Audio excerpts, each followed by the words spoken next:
شهر رمضان هو شهر الذكر، اكثار فيه من ذكر الله، شهر صلة الأرحام، شهر البر، شهر الخير. أي خير تعملوا في هذا الشهر فالله يجزي به سبحانه وتعالى.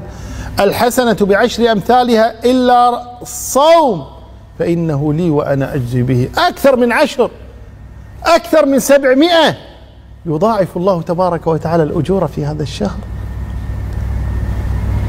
فعليك أن تضع لك جدولا تسير عليه في هذا الشهر، أن تكون لك ختمة على الأقل.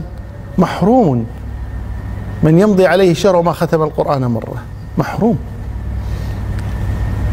فإن يسر الله لك وختمت أكثر من مرة فاجعل لك جدولا لختم القرآن، اجعل لك جدولا للدعاء، اجعل لك جدولا للذكر، اجعل لك جدولا لصلة الأرحام، لبر الوالدين، للصلاة، للصدقة.